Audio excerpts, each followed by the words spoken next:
Assalamualaikum warahmatullahi wabarakatuh. Perkenalkan saya Andi Almi Putrelika, mahasiswi Prodi Ekonomi Syariah semester 6 Institut Paradigma Indonesia. Kesempatan kali ini saya akan membahas materi mengenai analisis aspek syariah terhadap perdagangan efek.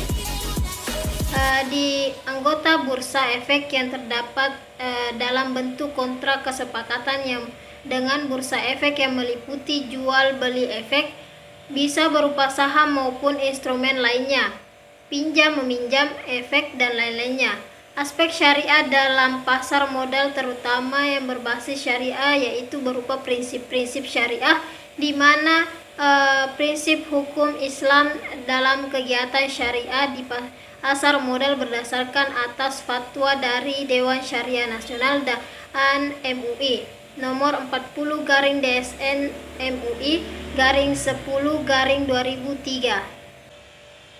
Fatwa Dewan Syariah Nasional dan MUI membolehkan adanya transaksi efek dengan batas-batas bahwa transaksi harus dilakukan menurut prinsip kehati-hatian, serta tidak diperbolehkan melakukan spekulasi dan manipulasi yang di dalamnya mengandung unsur ikhtihar, gharar, riba, maisir, riswah, maksiat, dan kezaliman.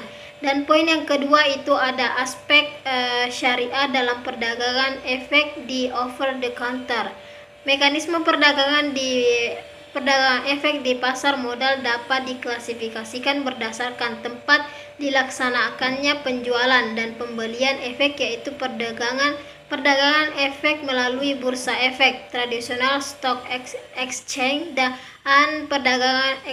perdagangan efek di luar bursa atau over the counter. Di Indonesia, praktik over the counter atau OTC telah lama dikenal dan dilaksanakan di dalam praktik pasar modal di Indonesia, bahkan sebelum implementasi scripts trading, terutama pada perdagangan efek yang bersifat utang, serta untuk penyerahan efek di bank konstodian kepada broker dalam rangka penyelesaian transaksi bursa. OTC juga merupakan alternatif lain bagi perusahaan yang go public untuk memperjualbelikan efek jika perusahaan tersebut tidak dapat memenuhi persyaratan yang ditentukan oleh bursa efek.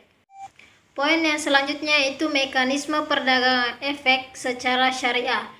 Ada penawaran umum. Di sini penawaran umum, perusahaan melakukan penawaran efek kepada masyarakat dengan cara melakukan penawaran umum. Penawaran umum ialah kegiatan penawaran efek yang dilakukan oleh emiten dalam wilayah Republik Indonesia dengan menggunakan media massa dan ditawarkan kepada masyarakat berdasarkan tata cara yang diatur dalam Undang-Undang Nomor 8 Tahun 1995 tentang pasar modal. Tahapnya terbagi menjadi 4. Yang pertama itu tahap persiapan. Tahap persiapan ini adalah tahap awal dalam mempersiapkan segala sesuatu yang berkaitan dengan proses penawaran umum. Dan tahap kedua itu tahap pengajuan, pernyataan pendaftaran. Di sini pada poin kedua ini melengkapi dokumen pendukung seperti pernyataan pendaftaran. Dan di tahap yang ketiga itu ada tahap penawaran saham. Di tahap ini merupakan tahap utama calon perusahaan tercatat menawarkan saham kepada investor.